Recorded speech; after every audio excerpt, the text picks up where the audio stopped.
పేరు కోటిపిల్లయ్యప్ప. ఉభయ గోదావరి జిల్లాల పట్టభద్రుల ఎమ్మెల్సీ ఎన్నికల్లో స్వతంత్ర అభ్యర్థిగా పోటీ చేస్తున్నాను.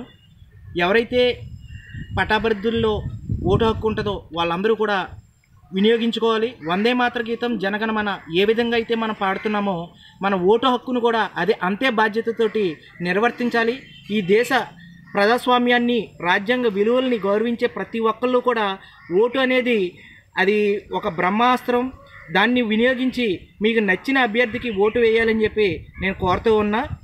ఈ ఓట్ల ఎలక్షన్లో పవన్ కళ్యాణ్ గారు భీమవరం మీటింగు, అలాగే నాగబాబు గారు నరసాపురం పెట్టి మీదట ఈ రెండు ఒకేసారి రావటం, యూత్ అంతా కూడా పెద్ద ఎత్తున ఆ ప్రాంతాలకు వెళ్ళిపోవటం వల్ల ఓటు బ్యాంకింగ్ తగ్గే అవకాశం ఉన్నదని చెప్పి మేము అనుకుంటున్నాం.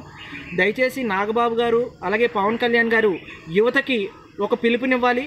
యువత అంతా కూడా తమ ఓటు హక్కుని వినియోగించుకోవాలి.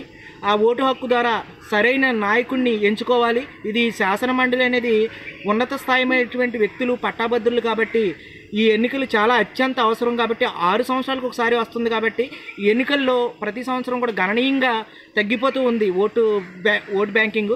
ఈసారి పెరిగే అవకాశం ఉంది అంటే ఈ మీటింగ్ల వల్ల తగ్గే అవకాశం ఉంది. దీని మీద పవన్ కళ్యాణ్ గారు, నాగబాబు గారు పిలిపివ్వాలని కోరుకుంటున్నాం.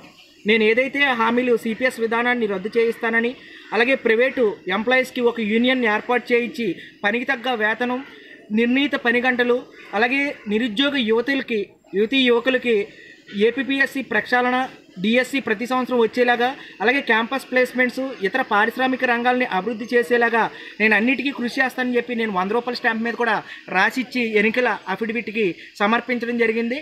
దీనికి నేను కట్టుబడి ఉన్నాను. ఈసారి అవకాశం ఇస్తే రెండోసారి నేను పోటీ చేయను. ఒక్కసారి యువతకి అవకాశం ఇవ్వాలని చెప్పి ప్రతి ఒక్క ఓటర్ని నేను కోరుకుంటున్నాను. నిరుపేద రైతు కుటుంబాల నుంచి వచ్చిన యువకులు కూడా శాసన మండలిలో అడుగు పెట్టగలరని నిరూపించాలని ఓటరి మహాశయులను అందరినీ కూడా విజ్ఞప్తి చేస్తున్నాను. Please subscribe to New Waves.